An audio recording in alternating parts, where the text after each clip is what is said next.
video is going to be about achieving goals and how to make them more achievable. Easier to achieve.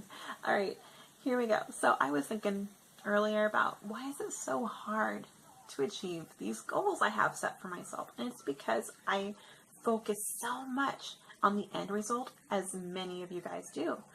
And we stress about it. We stress about the end result more than the things we can do to get there, to make ourselves more motivated. So what I was thinking is just make our goals easier to achieve.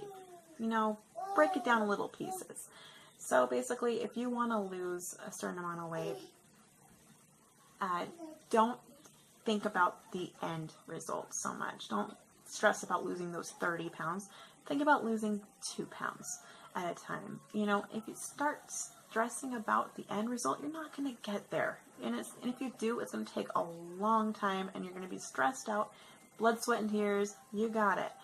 So basically, I have a goal, and it is to lose some weight, as some of you already know. But what I've noticed is, like, I'll check on my weight in the mornings, and after I work out, and it'll be like 159 point something. I'm like, yes, because I'm stuck in like the 160s. I'm like, I want to get in the 150s now. And that's great to think like that, because it's not like I want to be in the 130s now. It's like, no, I want to be in the 150s now. So my goal is to, if I was to check my weight at night, for it to be in the 150s. Because in the morning after workout, it's 159 point something. Most likely at the end of the day, it's going to be like 162, 163, depending on my day.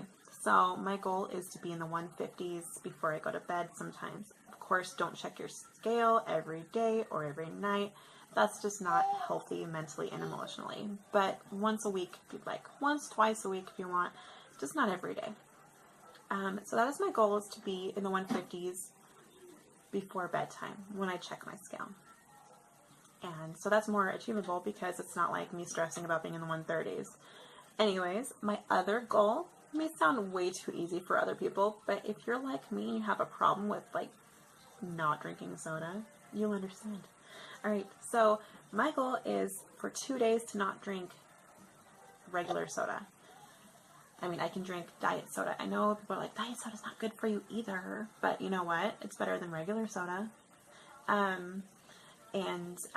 So if I just drink diet soda for 2 days, or, you know, of course, water and flavored water and healthier stuff, but just not drinking regular soda for 2 days, that's what I'm trying to get at, is way better and easier to achieve. And then after I do those 2 days with no regular soda, I can be like, hey, I just achieved that. It wasn't as hard as I thought. And I can be like, well, you know what? The next 3 days, I don't want to have any soda at all. And it's way easier to do it this way, because you're like, I just proved myself I can do it. I could do this too. Alright. I have some cleaning goals, and that is to make sure there's no dirty dishes at all in the kitchen or anywhere in the house before I go to bed. That means, you know, dirty dishes in the dishwasher before I go to bed at night, every night. I am so tired of waking up in the morning and there being like dirty dishes on the counter or in the sink, and it stresses me out so much. It's like, oh, I don't want to wake up to that. You know, so my goal is just to make sure there's no dirty dishes on the counters or in the sink. And that means my daughter needs to make sure that all the dirty dishes that are in her room are in the dishwasher too, because she's got that issue. She just likes to hoard them in her bedroom, not her bathroom. That'd be weird. Alright, and then my other cleaning goal is to have my dining table cleared off completely every day. It is our drop zone. It is a massive drop zone. I have a huge dining table, and it's just easier to use as a drop zone. And we should not have drop zones. It should not be allowed. There's weird stuff all over this table. It does not make sense. Like a Halloween basket. Why? It's August. There's no reason for a Halloween basket to be on my dining table. So my goal is to make sure every day it's cleared off. Sure, when we're eating or making crafts, there could be stuff, or playing board games, that could be on the table. But when we're done, it needs to be put away. Just clear it off. That's my other cleaning goal.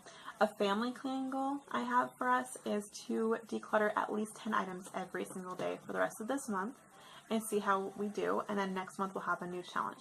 But I have too many things. I am an ex-hoarder. Yes, you heard that right.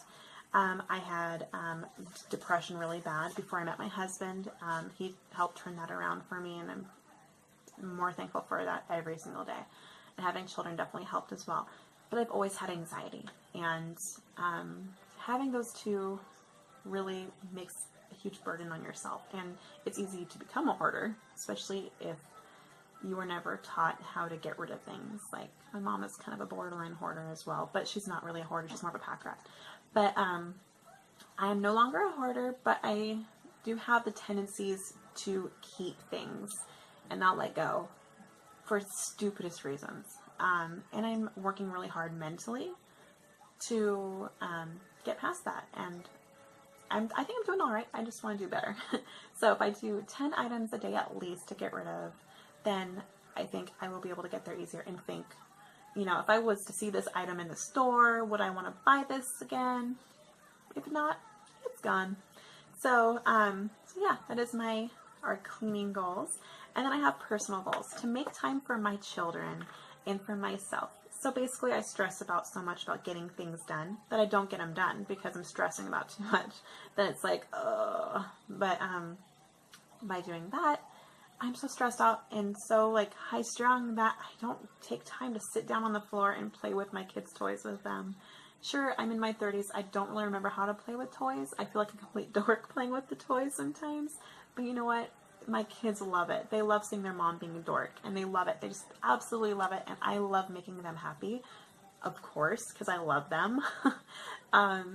So I need to do that for them and for myself, because those are the memories you'll remember, is the times that made you laugh, the times that you spent with your kids, the times that you did something that made you feel good and happy. You're not going to remember the times that you were sweeping and mopping the kitchen, you know, every other day. It's not going to be something you're going to want to remember anyways, if you do remember that. It's going to be like, what? That's a boring memory. You got to remember the happy things that just totally sparked joy into your life and your children's life. So yeah, that's what I'm going to start doing, is I'm going to make sure I have time for them, because it's making time for me too, because I'm happy when they're happy. And also to give myself a 30-minute break in between chores. Like, I know it's a cleaning goal too, I guess, but you know, after I'm done cleaning the kitchen, give myself 30 minutes to enjoy life. Watch some YouTube, watch some TV, color with my kids, you know, do something. And then after that 30 minutes, I'm going to go and clean the bathroom and kick that one in the butt. And then 30 minutes, then I'll do the dining room. But you know, it's just, if I don't stress about getting things done all at once, it's a lot easier to achieve. So I think that a 30-minute break in between is perfect, because we deserve to enjoy life and not stress over it. So that is my goal, you guys. I hope you have enjoyed this video, and I hope that it has helped one of you out there, and have a fantastic day. Thanks for watching. Bye.